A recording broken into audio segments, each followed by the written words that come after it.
Welcome. I'm Lee Cowan, and this is Here Comes the Sun, a closer look at some of the people, places, and things we bring you every weekend on Sunday morning. You may recognize Nick Lachey as lead singer of boy band 98 Degrees. And you might know his wife Vanessa Lachey as the host of MTV's Total Request Live. But now the duo is telling Jonathan Vigliotti about their relationship and a new role, co-hosting the hit Netflix dating show, Love is Blind.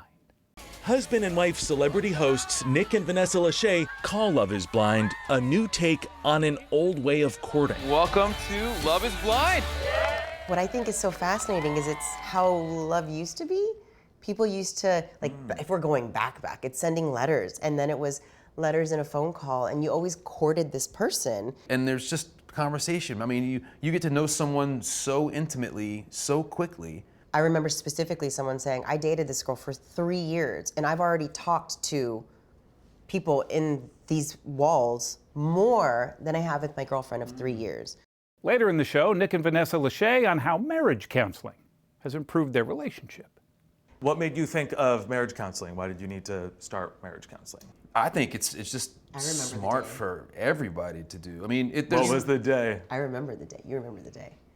When we decided to do it? And it's very sweet. You did. I said, I think I said we can be unstoppable if we get out of our own way.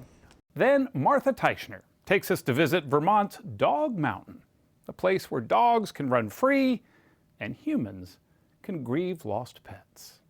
If Dog Mountain were just a joyful place where dogs can run around or plop into a nice pond, it would still be pretty special. 150 dog-friendly acres in the scenic hills of northern Vermont. Yeah. But there is much, much more to this story. It's actually a real tearjerker. Sweet, but sad. That's all coming up right here on Here Comes the Sun. Television personalities Nick and Vanessa Lachey's relationship sparked in 2006, and it's burned pretty brightly ever since. They sat down with Jonathan Vigliotti to explain why co-hosting Love is Blind is a dream come true, and it's good for their own romance, too. From Hollywood, the dating capital of the world, in color, it's The Dating Game. America's love for television love is one for the ages. Let's bring her on stage right now. When The Dating Game first beamed into homes in 1965, You're gonna have to select a date from 3 gentlemen sight on scene. it was love at first sight, at least for the show's passionate viewers. All right, number 3, if you gave me your best goodnight kiss and I told you it wasn't good enough, what would you say to me? I would definitely convince you that I have a better one. In the years and decades to follow, there would be spin-offs by different names. Welcome to Love Connection. With new pickup lines. Hey, Antonia, will you go out with me? And eventually, new rules of attraction. It seems like he's having these amazing relationships with all these girls. From dating 25 people at once. Anastasia, we accept the shows. To getting married first. You may kiss your bride. And asking questions later. Where are you from? Louisiana. Really? But in the family tree of dating shows, this is the biggest decision of my life. There's nothing quite like Love is Blind. I've met the person I want to spend the rest of my life with. The Netflix series where singles mingle behind walls before deciding to pop the question. Will you marry me? Sight unseen. So 8 weeks from hello to I do. I do. Yeah. That sounds insane. It does, and you're probably like 100% of the people who sign up for the show, and then in the end they're like, man, I'm a believer. Husband and wife celebrity hosts Nick and Vanessa Lachey call Love is Blind a new take on an old way of courting. Welcome to Love is Blind. What I think is so fascinating is it's how love used to be. People used to, if we're going back, it's sending letters, and then it was letters and a phone call, and you always courted this person. And there's just conversation. I mean, you get to know someone so intimately, so quickly. I remember specifically someone saying, I dated this girl for 3 years, and I've already talked to people in these walls more than I have with my girlfriend of 3 years. I'm here to find my wife. Once engaged, participants in what producers call a social experiment meet each other's friends and family before walking down the aisle. For some, the real world is too much. You have single-handedly shattered my self-confidence. But 6 couples have gotten married. When you take one of the senses away, your others are heightened. I think you feel more, you listen more, you're forced to listen because you can't watch them and get distracted by them and they're, you know, whether it's a wonky eyebrow. I mean, or like every now and then I have a wonky eyebrow. Or if he's like checking out like her cleavage or whatever it is, that's all taken away. When you hit those challenges, the idea is that you can rely and fall back on that incredible emotional connection that allowed you to propose to someone that allowed you to get there. You never saw before. The Lacheys have hit their own speed bumps on the road to love. Nick Lachey. Vanessa Manillo. They first met in 2003, then just friends. Nick was the lead singer of the boy band 98 Degrees and married to fellow pop star Jessica Simpson. The couple even had their own reality show. Vanessa was a VJ on MTV's Total Request Live, where Nick often appeared as a guest. I'm so excited for this album to be out. I hope everybody out there went and got it. In 2006, after Nick and Jessica Simpson went through a very public divorce, Nick and Vanessa's chemistry changed. So now we're both single. He told me we have the same birthday. I'll never forget. We were in New York, and I was like, hello, Nick Lachey. It just all came together. And then I thought, what better way to make sure your music video gets played on TRL than to ask a VJ to star in your music video. So romantic. That romance really picked up on their first official date. It was like 11:30 at night, and I had come from work. He had been performing. He's like, you want to get a bite to eat? The only thing open in Trenton, New Jersey at 11:30 at night was Hooters. So that is our love story. I'm afraid to ask, what did you order? Well, everyone knows they have the best wings. Those wings, take note Valentines, eventually led to marriage in 2011 and 3 children. When producers from Love is Blind asked the couple to host the show together, they say there was no hesitation. They made literally our dreams come true in terms of being able to work together, being able to spend time together, making our marriage stronger ultimately in the end. So 15 years, long time for any couple. Couple in the spotlight. I mean, that's a lifetime. Yeah, and like hanging on for dear life. It's like dog years and like celebrity years. We've been together for like 1,000, right? Dog years. The Lacheys say compromise has helped them hang on, like when they moved to Honolulu in 2022, so the family could be together while Vanessa taped NCIS Hawaii, the CBS show she stars in. Jane Tennant, Special Agent in Charge, NCIS Hawaii. Another key comes straight out of the show they host: communication, which is why they started seeing a marriage counselor. I have to work at how I communicate with him. He has to work at understanding me and how I've changed and evolved. And we have to work at putting each other first and, as our therapist says, turning towards each other, not just physically, but emotionally. I think like anything that's meaningful in your life, it's worth working at. That work has paid off, like how the couple now takes turns answering questions. What's that? This is how we, decide who's doing the chore of answering my question, okay? Okay, you can do it. In love, I hardly ever win. That's a big moment. And marriage, in real life, and yes, even on TV. All right, come here. I just want to hug you. No, I'm okay. Hugging the wall. Sometimes it's the little gestures that matter most. Love is blind and love is a lot of things. Love is work, and it should be a fun job. Good luck. Good love. It should be something that you're excited to work at. Up next, an exclusive excerpt from Nick and Vanessa Lachey's chat. You can only see right here on CBS News Streaming. Stay with us. It's very sweet.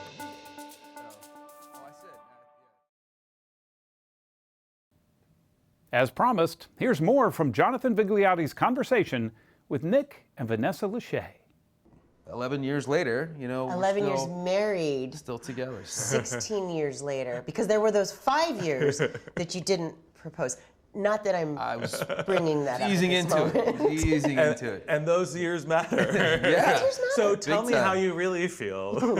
Honestly, those 5 years were really beneficial for us. Because it's like they always say, like, sow your wild oats before you get married, or like do all your partying before you settle down. You should also date and get to know each other before you get married. And when we did get married, finally, after dating for 5 years, we knew. And we were ready. We had lived together. We had talked about finances. We had talked about babies. We had talked about family. We had talked about work. We had talked about everything that we could. Covered it all. Everything that we could. And we were ready. And so now it's like, it's literally the next chapters after that. I do think that it's beautiful for people who, on the dating shows, find each other very quickly. But I think that the harder thing for them to do, well, it's twofold. One is they have to figure out all those things that we figured out in 5 years of dating, like the shows that get married right away. They have to figure that out while they're married. So I wonder what that does psychologically to them, thinking, I don't have an out. Not that you should ever think that, but it is like a saving grace. If you're not married to someone, you're like, okay, like this isn't my forever. But once you're married, you are committed. Can't believe that I called them contestants, but some of them, it's like a game show. Yeah. They are thrown to the wolves before they're ready, I think, sometimes. And in this day and age, we've talked about this, with social media and press, not only are they thrown to the wolves together, they're thrown to the wolves for the world to chime in and give their 2 cents, and that's really hard. Like, that's why I believe celebrity couples hide relationships or pregnancies or big work changes. It's not so much that they don't want to tell you and share, they're excited. Who's not excited to have a baby or get married? They know that they emotionally can't handle the 2 cents of everybody. And so they have to build up that armor and know this baby is okay. Now I'm going to share it with the world. This relationship, we've got all of our, like, dotted our I's and crossed our T's. Now we can share it with the world. It's scary. What made you think of marriage counseling? Why did you need to start marriage counseling? I think it's just smart for everybody to do. I mean, what was the day? I remember the day. You remember the day. When we decided to do it? And it's very sweet. You did. Oh, I said, I think I said we can be unstoppable if we get out of our own way.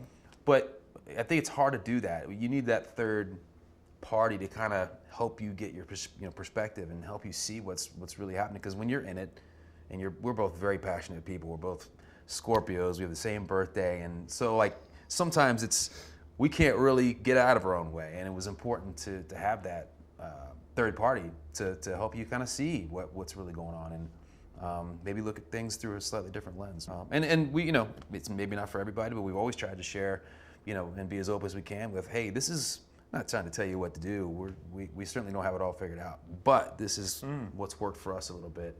Maybe it can work for you as well. How long ago was that when you first started? That was 6 months before he proposed to me. Before proposal? Yeah. And it's continued through? Yep. And we've only had 2. We've gone through a few of them. Just 2. 10, 15 years ago, I'm sure we could even go back 5, 6 years ago. Did you ever picture yourselves in this role, in this landscape, in this genre? No. It's funny because, and I can't speak for you on this, but the question has come up before, not so much specifically about this genre and this role that we have together, but just where did you see yourself? And I'm just a firm believer, or at least it's what worked for me, in manifesting more general, my health, my happiness, and however that is defined. My relationship, my marriage, being a mother, and however that's defined. And I didn't know then that this job has given me and my marriage so much strength, and it's gonna choke me up because it's hard I'm just so grateful to Netflix for giving us this opportunity to do this together, because I know nobody gets this opportunity to work with their partner on a show about love. I get to hear from him, even talking to you, how much he loves our love, and I will never take that for granted. Up next, a paradise for dogs, present and past.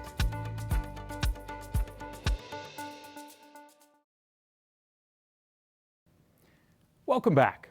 Vermont's 150-acre Dog Mountain opened back in 1995. It's a place where dogs can run free.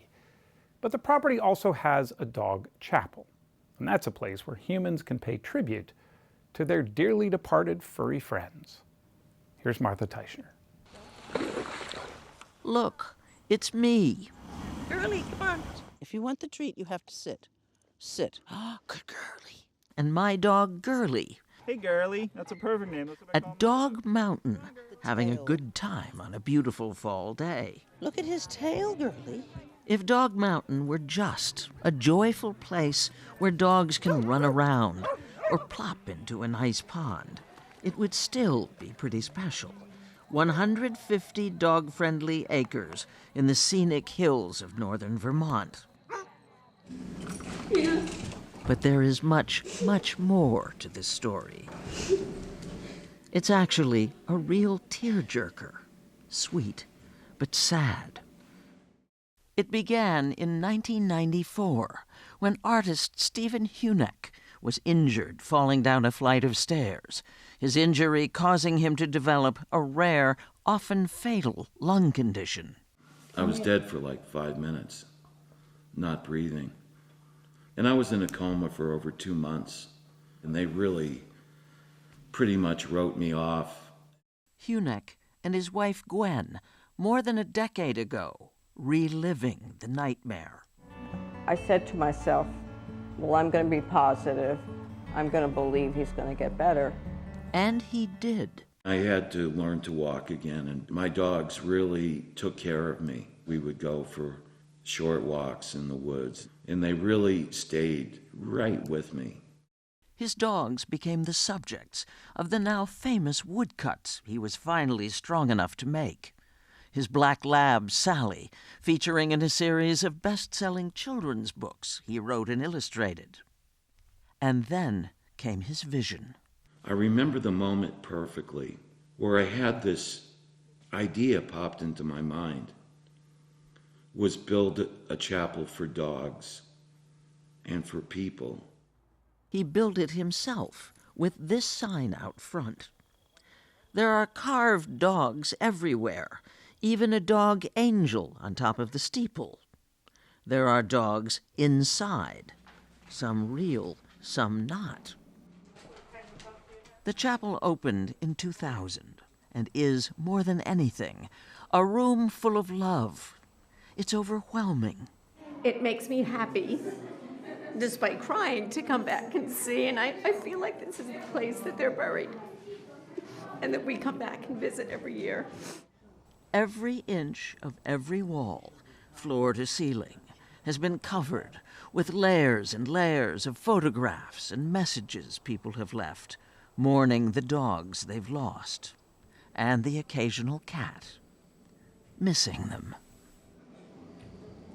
Heather Berkey drove 7.5 hours from outside Philadelphia to honor her Vizsla, Lexi, who had died a few weeks before from cancer. She brought some of Lexi's ashes to spread. You run free. We love you. We love you, Lexi. To have her up here and free. I don't know. Does it help? There's no words. How many places are there where society lets you grieve for a dog with all your heart the way you would a person? The way I have dogs in my life.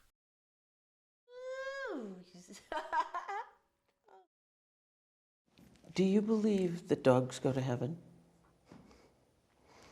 I would like to think yes. Susan Oladol is an Episcopal priest. I come here almost every day. I volunteer here. Whose ministry includes comforting people at Dog Mountain.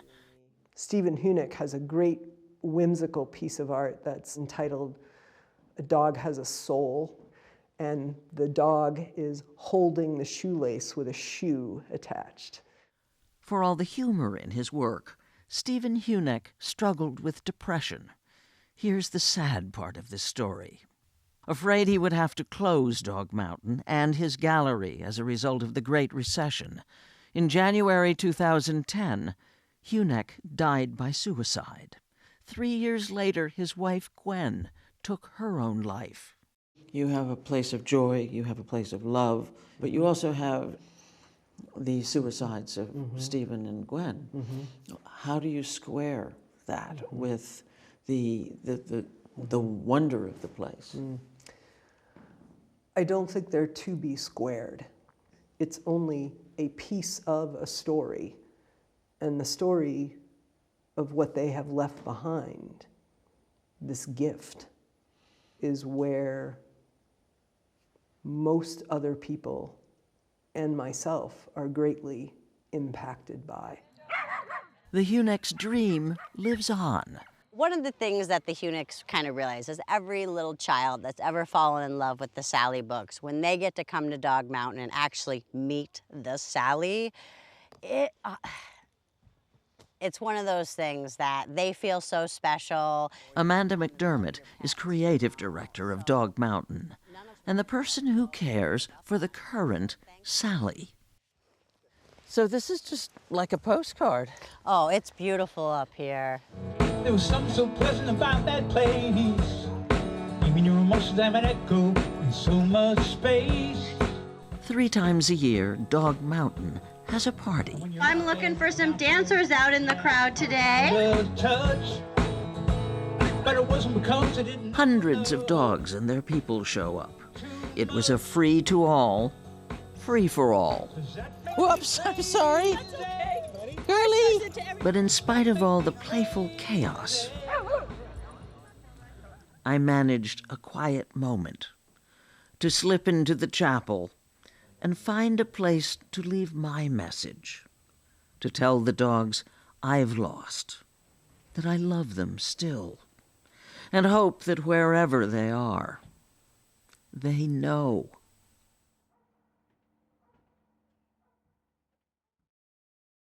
I'm Lee Cowan. Thanks for joining us. We'll see you right here next time on Here Comes the Sun.